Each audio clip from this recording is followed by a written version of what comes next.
महोदय, मैं एक बात और कहना चाहूंगा। चुनाव संपन्न हुए, मगर ये चुनाव एक मामले में इस देश के अद्भुत चुनाव थे।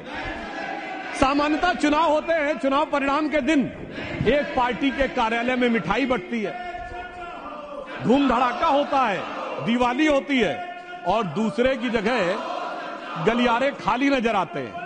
मगर ये चुनाव एक ऐसे चुनाव थे महोदय जहां दोनों जगह मिठाई बंट रही थी, दोनों जगह पटाखे छूट रहे थे, भाजपा कार्यालय में भी और कांग्रेस कार्यालय में भी।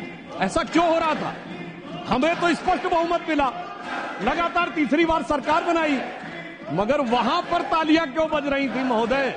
मैं याद दिलाना चाहता हूं, जो थर्ड अटेम्प्ट में 3 डिजिट की संख्या नहीं प्राप्त कर पाए, चुनाव के बाद उनके चेहरे की चमक देखिए, उनकी आवाज की खनक देखिए, उनके जलवे में धमक देखिए।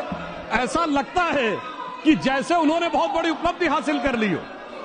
उसका कारण यह है महोदय कि एक बच्चा होता है जो टॉपर होता है, जिसे डिस्टिंक्शन मार्क्स मिलने थे, वो फर्स्ट डिवीजन मार्क्स पाए तो उसके चेहरे पे वो खुशी नहीं होती है, और धड़ाधड़ फेल होने वाला बच्चा ग्रेस मार्क्स पा के अगर थर्ड डिवीजन पास हो जाए तो उसके चेहरे पे बहुत खुशी होती है। मैं ये भी बताना चाहता हूं महोदय, एक जो हमारे कांग्रेस के साथियों में बहुत उत्साह और उल्लास नजर आ रहा है, तो मैं एक अपना अनुभव बताना चाहता हूं। हमारे जनरेशन के जो लोग हैं उन्हें याद होगा कि उस जमाने में जब परीक्षा का परिणाम आता था तो सिर्फ डिवीजन पता लगती थी, फर्स्ट डिवीजन एक, रोमन में सेकंड डिवीजन और थर्ड डिवीजन। एक हम लोगों के मोहल्ले में सज्जन थे, वो थर्ड डिवीजन पास हुए, एक लड़का, और एक फर्स्ट डिवीजन पास हुआ। फर्स्ट डिवीजन वाला मेरिट एक्सपेक्ट कर रहा था, तो फर्स्ट डिवीजन वाले के यहां खुशी नहीं थी, तो दूसरे ने पूछा, भाई तुम थर्ड डिवीजन पास हुए हो तो तुम्हारे अंदर खुशी क्यों है, इतनी खुशी क्यों है? तो जानते थर्ड डिवीजन वाले ने क्या जवाब दिया? साहब ये तो फर्स्ट डिवीजन आए ना, एक, हमारे तो 3 हैं, फर्स्ट डिवीजन विद 2 बॉडीगार्ड। तो ये हमारे सहयोगी फर्स्ट डिवीजन विद 2 बॉडीगार्ड्स का जो उल्लास मना रहे हैं, उनके लिए मैं बताना चाहता हूं कि वस्तु स्थिति यह है कि 3 साल मिलाकर 42, 44, 52 और 99 मिलाकर इनके उतने नहीं है जितने अकेले भारतीय जनता पार्टी के 240।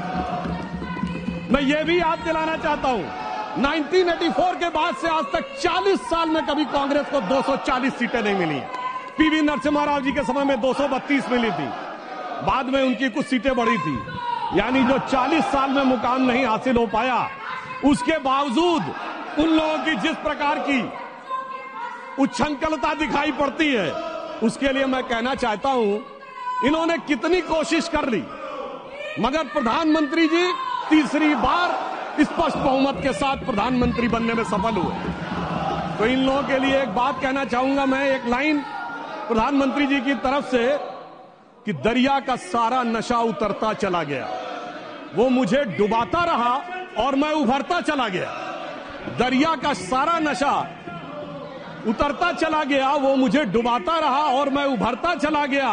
और ये 44, 52, 99, अरे मंजिल समझ के बैठ गए जिस पे चंद लोग, मैं ऐसे कितने ही रास्तों से गुजरता चला गया।